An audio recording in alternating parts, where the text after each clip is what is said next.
morning, guys. Thank you for joining us for this presentation, lunch and learn for you guys. So the topic today is how to navigate this hot Vancouver real estate market. My name is Gary Wong. I work for McDonald Realty.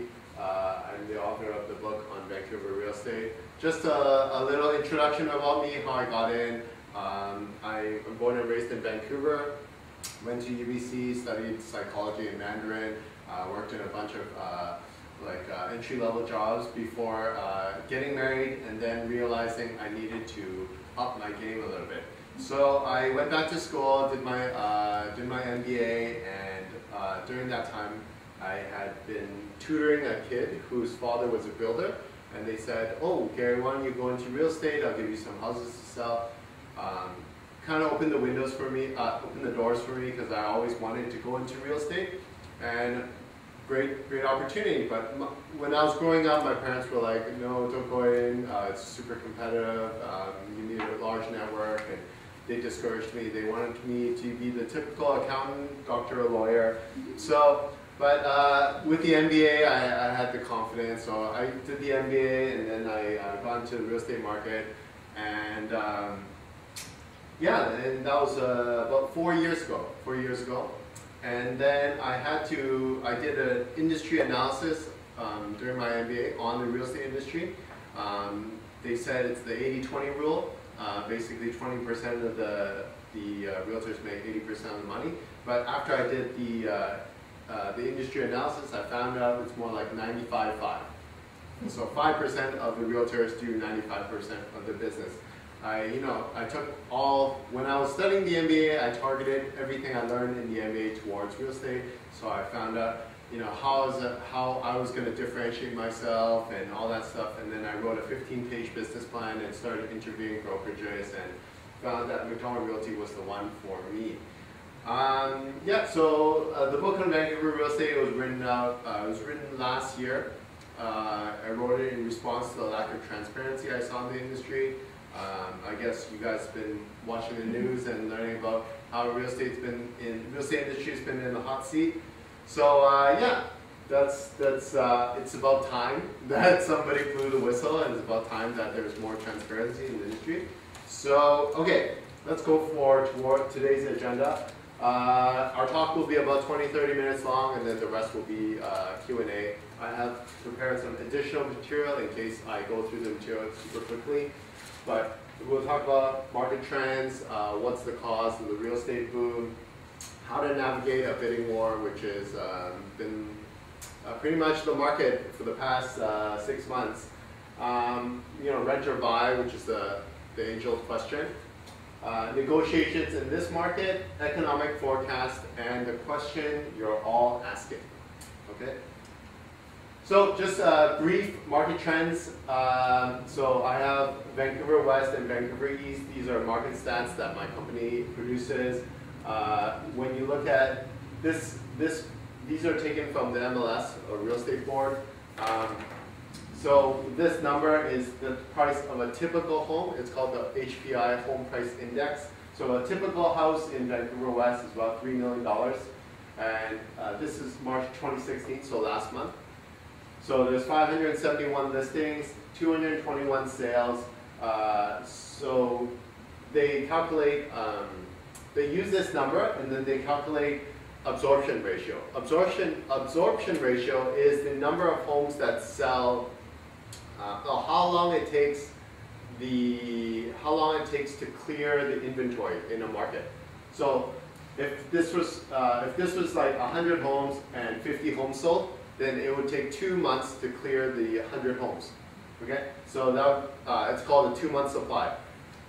0 to 4.9 is 0 to 4.9 months is considered a seller's market.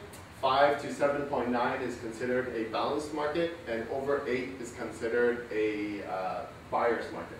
So 571 divided by 221 is about 2.2 months, 2 point something supply. So it's seller's market. Condos, typical house is typical condo 635,000, 939,000 for a townhouse. So it's like 1 point something supply and 1 point something supply, 1.1, right? Vancouver East, same. It's about 1.8 month supply for a house. Condos, 1.1 month supply, and townhomes. Interesting, there were 27 listings on MLS, but 32 sold. So that means there were 27 listings on MLS, but 5 sold, 5 were like under the table, like exclusive listings, like pocket listings. Okay? So that's how crazy it is. Not only did the entire supply sell, but even more than that. Yeah, that's right. And just for North Vancouver, I have the stats for every single city. I'm just going to go through a couple of them for you. North Vancouver, West Vancouver. North Vancouver, 1 month supply, 1.1, 0.7, 1.4 million, 400,000, 734,000. West Van, 2.8 million. Condos, 822,000. And townhomes, they didn't have a number for that, for MLS. So, yeah, so 2.4, 3 months, and 1.2 months. So all of it, it's basically a seller's market all over the place. For Richmond, 1.4 million, 400,000, 631,000. Interesting, 110 listings, 127 sales. More. So 1.9, 2.4, 0.9. Those are considered like a super strong seller's market. Like a seller's market, you typically see around 4 months supply. The ones where a super strong seller's market is what increases the price, actually. So like 1 or 2 month or anything less than that, it's a super strong seller's market that actually drives prices upwards. Coquitlam, 1 million, 300,000, 491,000, 1.4, 0.9, 0.7. Once again, listings 140, 151, 164 sales, 45 listings, 68 sales. Pretty crazy, pretty crazy. So what does this mean for buyers and sellers? So for sellers, it's great. They get to sell their homes in multiple bidding offers, bidding wars. Is it good for buyers? Yes, it's good in the sense that whatever you buy, it's going to go up in value, right? Like pretty quickly. So what is causing this boom? Typically low currency, low oil prices, and low interest rates. It's historically the lowest interest rates in Vancouver the past 30 years. I looked at global interest rates. 2 points, like Vancouver's interest rates are pretty like almost the lowest in the world. Like there are only a handful of places in the world that have lower mortgage rates than Vancouver. Low oil prices. It was actually a booming market before the oil dropped. And before, when the dollar was on par, 2012, 2013, it was on par, and foreigners kept coming, and they still kept buying everything. It was a pretty strong market, but now the currency dropped. It became a shopping spree for mainland Chinese and the Asians, and also Americans started jumping on board. Europeans all over the place. What else? Foreign demand, other countries, yeah, Asia, US, Europe, Middle East, investors. So a lot of investors they consider it a bargain. They're parking their money, safe haven, because Vancouver's rated top 5 cities in the world to live in. I think it's number 1 or number 2 right now. Local demand. So children still want to live the same life as parents did. So a lot of them, they're being forced to buy condos, but a lot of them, because the home prices have increased to a certain degree, what was considered a poor neighborhood as East Vancouver. About 10 years ago, East Vancouver was considered a poor neighborhood, and people with lower income jobs, they all of a sudden became millionaires when their houses became $1 million. All of a sudden they had equity to give to their children to buy properties. So you're competing against local people who want to live the same lives as their parents and buy houses. Rich foreigners who became permanent residents or Canadian citizens in the past 20 years. So 1997 is when Hong Kong switched over from British rule to China, and then a whole bunch of them immigrated to Canada, to Vancouver. And then in the early 2000s, like the mainland Chinese as well as the Taiwanese started coming over. So it's not the mainland Chinese, it's the local mainland Chinese or the local Hong Kong Chinese, local Taiwanese that are super rich and they're buying a lot of property as well. Low supply, sellers are hesitant to sell because the market keeps rising. So a lot of them, I talk to them, they say that, well, if I hold out for a couple more months, it'll be worth a lot more. Especially with the things that's going on in the news about assignments, and they want to sell at the top, but they don't really know when the top is. And then also, a lot of the concerns is that if they sell, where are they going to buy? Right? So that's another reason. Downsizing. Like I said, a lot of seniors who were once living in the richer areas of Vancouver, they were paying low property taxes, but then when their houses start skyrocketing to $4, $5, $6 million, they all of a sudden had to pay like $20,000, $30,000 property taxes. So all of a sudden, they want to downsize, and then they sell their home, they move over to the Sunshine Coast, or they move to an apartment locally, and they give a chunk of money to their children to help with the down payment. Navigating a bidding war for buyers. Obviously, subject-free offers is encouraged.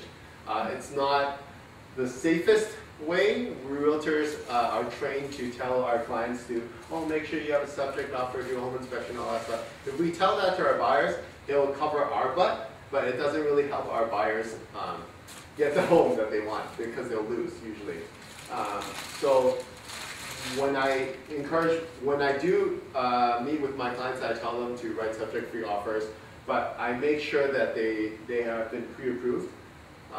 But pre-approval doesn't mean guaranteed financing. So there's pre-qualified, pre-approval, and then actual confirmation, actual commitment.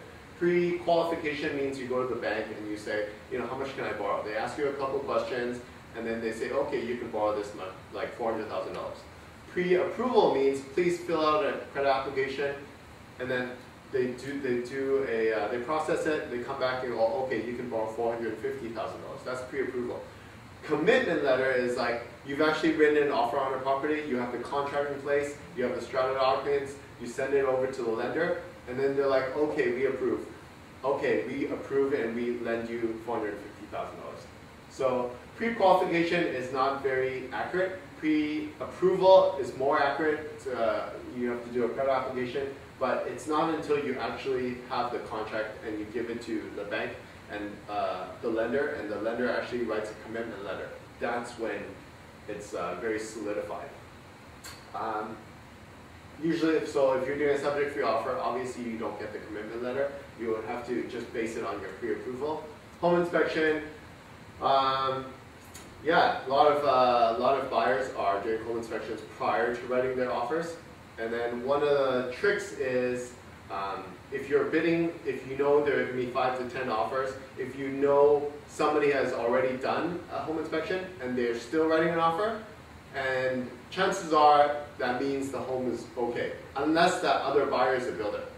If the other buyer is a builder and they're going to tear it down, then they don't really care what the home inspection result. Well, they wouldn't have done a home inspection to begin with. A builder usually doesn't, right? So and for a condo, if you know somebody else had done a home inspection, chances are the property's in decent condition. Play to the seller's interest, so find out what the seller wants. Have they bought a place yet? Do they need a rent back? Do they need to rent their home back for 6 months or something like that? Use that in writing your offers in order to make your offer a little bit more competitive. It's not all about the price. Show sincerity. Offer in writing, obviously. A lot of people are doing verbal offers these days. It's not legally enforceable in court. It's not encouraged as well. Bank draft. So when you present the offer, you want to present it in person. You want to have a copy of your bank draft to show that you're serious. There have been cases in the past that people just write offers and then they just take off. They write subject-free offers and then they don't include a bank draft, and then the next day the buyer just takes off, goes back to China. Seller wants to sue them, but they can't because they can't find the person. So bank draft shows sincerity. Letter of intent is encouraged as well. Write a letter why you want to buy the property, a little bit about yourself. It's just like a cover letter. Just thinking outside of the box. I recently did one with my client. We did a letter of intent, we did a video, like they just shot a YouTube video of themselves and sent it in with the offer as well. Yeah, it gives the seller some good vibes and goodwill. Don't hold back, you may only get one shot. So when you're competing in a bidding war, if you're lucky, the listing agent will go back to you again and say, oh, your offer's too low, would you like to increase it? If you're lucky, then great, you get that second chance. But a lot of times, you only get one shot. If there are 5 or 10 offers and you're the bottom 3, they might only solicit the top 3 and try to bring those guys up. Right? Know your market and competition. So obviously, know how much the property is worth and know how many offers there are. And yeah, that's really important. Make sure you know what things are selling at. Also, so you do comps, you talk to your realtor and find out what things are selling for. Also find out what the trend is going. Is it like, so in this market, prices go up every few weeks. So it's very important to know where the market is heading. Let your realtor play the game. When you're negotiating in a bidding war, it's very psychological, it's very political. If you are on the listing agent's good side, then sometimes they reveal little tips and nuggets here and there to give you the upper hand. So yeah, let your realtor play the game and how to kiss butt a little bit and just find a way to yeah, there's like a psychological game there. So navigating a bidding war if you are a seller. Number 1, strategic pricing. Obviously, don't overprice your home.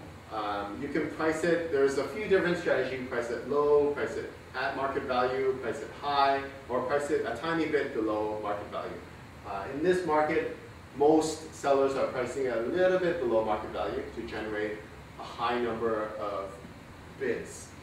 So definitely you have to be careful about how to price your home. Just because it's a seller's market doesn't mean you can just slap the ad on an MLS and it will sell. You have to still market it. You still have to write good sales copy, a good description for your listing. You still need to do high quality photography, videography if needed, floor plans, all that stuff.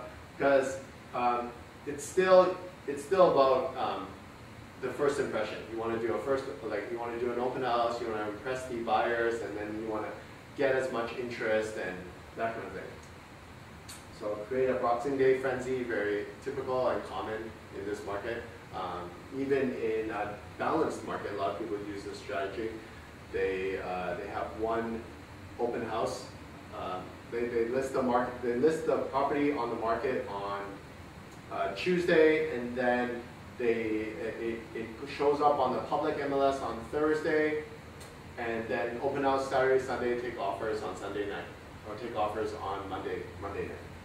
So they want to create the Boxing Day frenzy where you go into the open house and there's 30 other groups with you. So you feel that there's a competition, a frenzy, that kind of thing. So that's called the Boxing Day frenzy. Set offer date and time, which I mentioned. Once again, let your realtor play the game.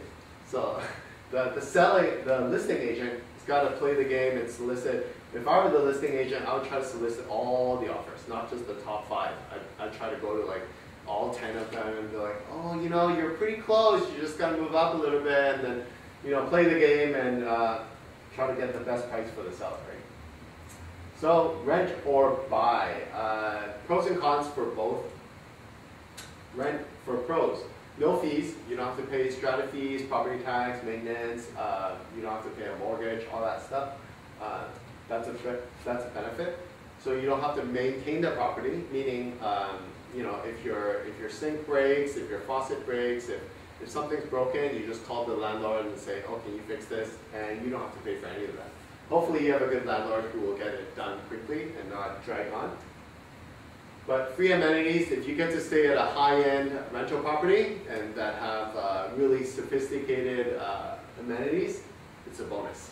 It's a bonus. So free amenities, no down payment. You don't have to save up, 200 grand, 100 grand. You get to save that and use that towards other stuff. like other investments as well. Flexibility in relocation, so you can pick up your bags and move out whenever you want. You're not secured down by mortgage. Below market value rent, probably 99% of landlords out there don't really know how to maximize their rental property business. So they don't really charge market value for rent. So you're often able to find landlords who are overseas sellers and overseas homeowners, and then they're just like, oh, as long as you don't take and screen, they'll charge you like, $500 below what it's worth. So you can buy. So there are people living in Yaletown for like paying $2,100 for 2-bedroom with a view, which the rent is should be like $3,000. So yeah, there are a lot of those in Vancouver. Rental cons. Paying landlord's mortgage, you're paying, you're essentially paying the landlord's mortgage. There's no equity into the property. You don't pay equity. Your location is not stable, so you could be asked to leave at any moment, obviously with a few months' notice. Number 3, landlord rules. So not only do you have to follow the strata bylaws if you live in a condo, but let's say you live in a house, and part of your rental agreement, let's say the landlord imposes certain rules onto you. So like you can't renovate this, or you can't renovate that, or you can't do this, or you can't do that. So, it's not your property. You have to kind of ask for permission. You don't own it, limited ability to renovate. Okay, for buying, pros and cons. The pros, you get to own it, it's something that you own. Equity and appreciation, obviously instead of putting money into rent, you're putting money into the principal of your mortgage. You put in principal, you pay your mortgage, but you get to take advantage of all the appreciation on your property. Flexibility of a home, you can access the equity through a home equity line of credit, aka HELOC. You can also rent the property out. You can do a partial rental. You can live upstairs and rent the basement suite out. You can do a homestay if you want. You can rent it to students room by room. A lot of different ways. If you live in a condo, you can also rent the extra room out. You can rent the parking. A lot of different ways to a lot of rental options when you own the property. Cons. You need a large down payment usually. Even the minimum down payment is 5%. Still a big chunk of change. The last con, buying a liability. So you're buying. Anybody read Rich Dad Poor Dad? Okay. So Rich Dad Poor Dad. One of the key messages is your house is not your asset. Basically, buying an asset means buying something that gives you money every month. When you buy a property, you're buying a liability until you sell it and you make money. Basically, every month it's taking money out of your pocket, mortgage or strata fee, maintenance fee, all that upkeep, all that stuff. So negotiations in this market, work with a realtor who knows how to play the game. Get on the listing agent and seller's good side, I mentioned that. Learn the seller's motivation, I talked about that. Write strong offers, prices, dates, deposit terms, obviously, right? A deposit's typically 5% of the asking price. Dates, you want to know if they need time, 2 months, 3 months completion, that kind of thing. Terms, you don't want that many subject clauses in this kind of market. Get the accepted offer first, worry about the small things later. Try to get in, you want to get the seller attached to you first. And then any small things, like you want them to touch up the wall, or you want them to give a discount based on the mirror is broken or whatever. Talk about that after you get the accepted offer, because they're more likely to want to close the deal after they've bitten onto your bait, right? Present negotiate offers in person with the realtor if possible. It's easy to say no to a buyer via email. It's harder in person. So, okay, economic forecast. Taking all this data taken from like Central One Credit Union, that took it from like IMF, StatsCan, and a bunch of other stuff. So China's GDP slowdown. It was like in 2012 it was about 8%, and then 2017 forecasted to about 6%. Still significantly higher than Canada. The U.S. unemployment improves from unemployment rate of 9%, now it's down to 5%. Oil expected to gradually recover to $40 to $60 in the next few years. Bank of Canada overnight interest rates predicted to be 0.5%, going up to 0.75% by 2018. Bank of Canada prime rate is currently at 2.7%. BC's economy GDP growth in 2016 predicted the best in the country this year. Better than Alberta, obviously. Right. The question you're all asking, is there a real estate bubble? Is there an upcoming correction? Here's some historical corrections. Early 1980s when interest rates were about 20%. Some of you might know about that. Approximately, at that time, the prices went down about 40%.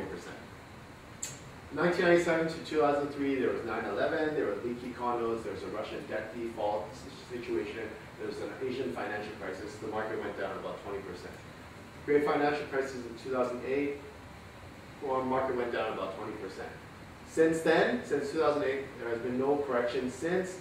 People say unproven real estate cycle belief. About every 7 years there should be a correction. That's what they talk about. It's not proven. So is there a real estate bubble? Are there economic factors pointing towards it?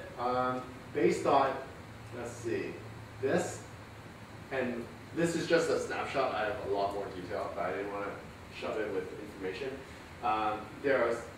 There will be a correction, but when?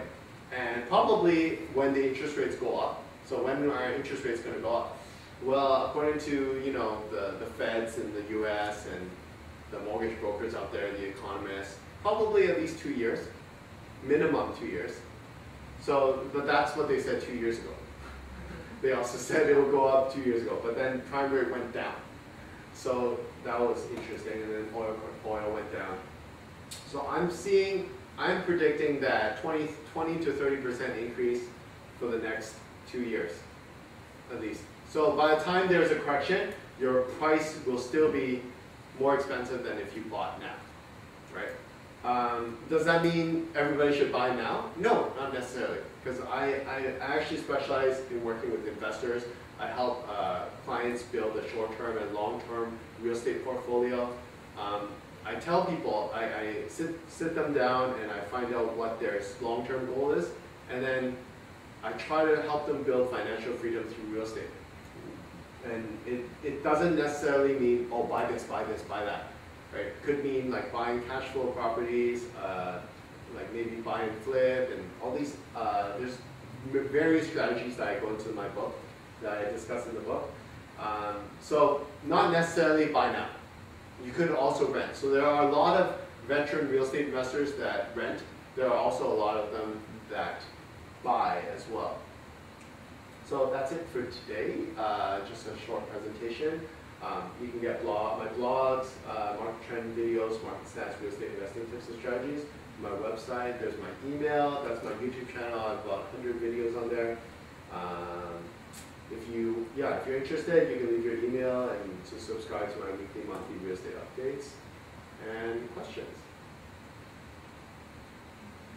How's the market in Fraser Valley compared to Vancouver? Obviously, it's crazier now. It's crazier now. Especially west of the 99 is crazy market. Surrey has become as hot as Vancouver West. So going up 30% a year. How about even further into the valley, like Sterling? So I'm part of a real estate investing group called Real Estate Investment Network. It's the largest real estate investing club in Western Canada. They usually do a scorecard, like they do a scorecard on different cities like Dawson Creek, Fort McMurray, and all these places. And they recently did one for Abbotsford. They gave it 40 out of 50 points based on that. I can send that to you, whoever's interested. Just leave me your email. It's it's crazy there. You can actually positive cash flow in Abbotsford. Like your cash flow, positive cash flow means rent is greater than your mortgage and all your other expenses, and you still get profit, like a great profit. Yeah. So. How does that work? Like in Surrey, for example, where there's still so much space and so many new high-rises being built all the time, is there just an increase in number of people who are buying? Okay. Yeah, the population is increasing about 25,000 a year. Also a lot of migration from Alberta to Vancouver for obvious reasons. And then a lot of people moving out to the Fraser Valley because the companies are moving out to the Fraser Valley too, because it's cheaper, right? Yes. Gary, have you heard much about Squamish? Squamish is crazy too, very crazy. It's gone up like, what was the amount? I think like 20% in the past year. Crazy. Chilliwack, Squamish, all those crazy places. This was news, like we heard that it was a crazy market in those places about a year ago. Yeah, it was like crazy a year ago. So it's not new. It's not new. What you see in the news that's saying, oh, it's a hot market, news is usually about 2 to 3 months late. And like the stuff that they were talking about, like shady practices and all that stuff, that was happening years ago. Years ago. Is Coquitlam the same as Sorry? Coquitlam? Coquitlam is pretty hot, crazy hot. Anything along the Evergreen? There's actually a website for what's for sale along the Evergreen line. Yeah, there's like so if you want to buy real estate, if real estate investing is your thing, buy near stadiums and buy near transit hotspots. Yeah. So buy stadiums meaning GM Place or any stadiums. Yeah, and then obviously schools is the key. So if you look at all like the private schools like Crofton and York House, the prices have skyrocketed. Like sometimes properties have skyrocketed 30% in like 6 months. Why stadiums? Stadiums because of the population, like the amount of people that congregate there, because of so if you look at P&E and you also look at GM Place, there's like, once again, it's the increase in population. They usually commercial businesses build around the stadiums. Yeah. So and people love like easy commuting. Yeah. It's the walk factor is really high in the stadiums area. Gary, do you know how many single-family dwellings there are in Greater Vancouver? Like I think in Vancouver there's about 48,000 or something like that. Do you have an approximation of how many there are in sort of the Greater Vancouver? Not the exact number, but I have more like economic graphs and stuff like that show everybody knows the trend that increased densification. There are less houses than before, and they're trying to increase densification, and there's just no land, no buildable land. So about 3 years ago, they did a presentation, and they showed us how Toronto, Calgary, and Victoria, the buildable land from 1980 to 2015 has like, there was the graph, the chart showed like an increase in buildable land for all those cities, like from 100 square kilometers to like a few thousand square kilometers, something like that. But Vancouver was the one that didn't increase. There's just no buildable land. There's Burns Bog, Stanley Park, all the mountains. There's no land. I think the stat is something like 48,000 single-family homes in Vancouver, and with a population of whatever, just the city of Vancouver, the population is somewhere between 600 to a million, something like that, 600,000 plus, and the population growing by 10, 20, 30,000 per year. But there's only 48,000 homes. All the rest are condos, townhouses. Yeah, that's right. That's right. And so, a lot of people want a house, especially if they have a family. That's right. So, yeah. Demand and supply. Demand and supply. Just basic demand and supply. Not enough supply. And the developers aren't building fast enough. There's actually the current supply that the developers have is not enough to cover the demand. Yeah. And not to mention a lot of people buying properties aren't renting them out. They're just keeping them vacant. Especially in downtown. So that worsens the vacancy rate. Well, vacancy rate in Vancouver is 0.8. Vacancy rate in Greater Vancouver 0.8%. Yeah, it's crazy. So why do people just leave it unvacant? Because they just want to park their money. They They don't just- want to yeah. deal with property With- manager. They yeah. just want to park their money.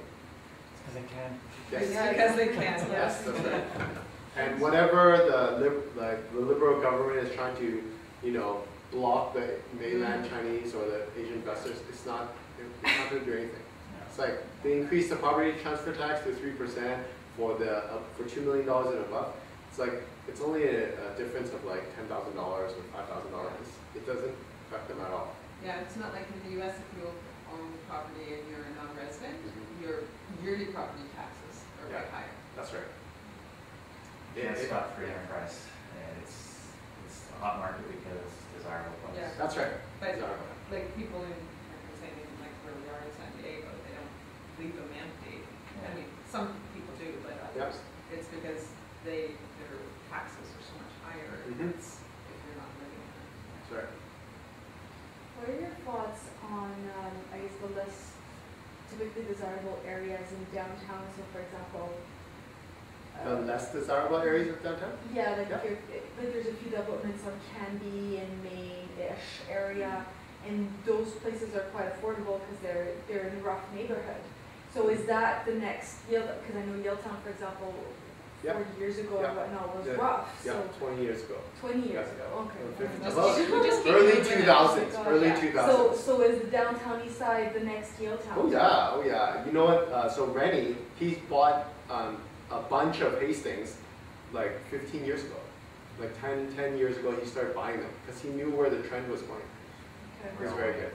They're Yeah. always hot. Like actually, right now it's on the news talking about them buying East Hastings because they're gonna expand that entire area, rezoning and all that stuff, Mm. and all the condos and yeah.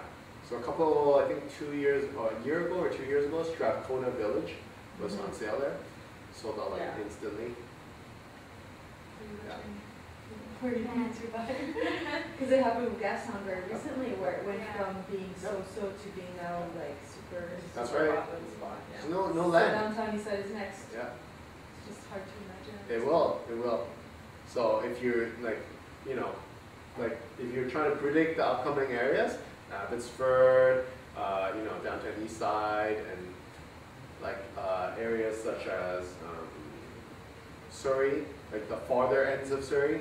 Mm. Surrey is actually quite big. That land is actually quite large. Yeah.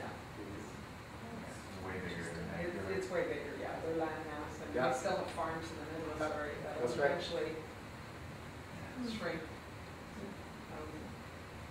Do you have any tips for first-time buyers? And is it like a better time to buy now, or is it better to wait for that potential 2-year mark when it might cool off? So what I usually say is, one of the key chapters in my book is when's the best time to buy or sell, and then I also do a YouTube video on that. There's pros and cons of buying and selling at every season of the year. But at the end of the day, I tell my clients, buy when you're ready to buy, sell when you're ready to sell. Don't buy just because the news tells you to buy or just your realtor tells you to buy. Like when you're ready, buy. When you're not ready, it doesn't matter if it's the best deal in the world. There will be another deal, don't worry about that. But it might be a little bit more, a couple months. So when the market's increasing like 20% a year, every month you wait, you're paying 1.5% more. So if the property's 400,000, you're paying like, $8,000 or $6,000 more every month you wait. But then you don't want buyer's remorse where you regret buying and where you're not ready financially to buy and that kind of thing. And then it depends, so when I sit down with my clients, I find out what's their goal though. What do they want? Do they want to pay the premium for convenience? Or do they care about like, oh well, I want to own 6 properties in 10 years, and then I want to rent and blah, blah, blah. Then I would strategically, basically just like, so I did my MBA and then it's just like consulting, right? When you work as a consultant, you have the problem, you have your recommendations, you have your alternatives, you have your implementation plan, and you find out the client's needs, and then you craft up a proposal to them, right? It's not just like, oh, this was cheap, buy it. It's not like that, right? I mean, that's what I do. I don't know about other realtors, but But it's different if you're looking for your personal home Yeah. to live in, or if you're doing it for an investment. yeah, I also ask them, how long do you plan on living there? their first home? Do you plan on just buying it and then flipping in 2 years or 3 years? Or do you care if it makes money when you flip it?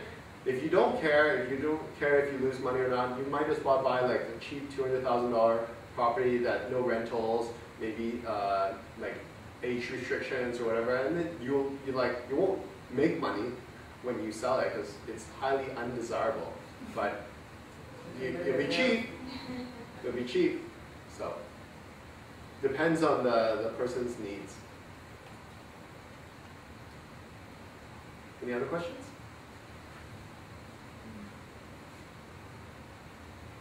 What are your thoughts on the difference between an old place and a new place? So For house or condo?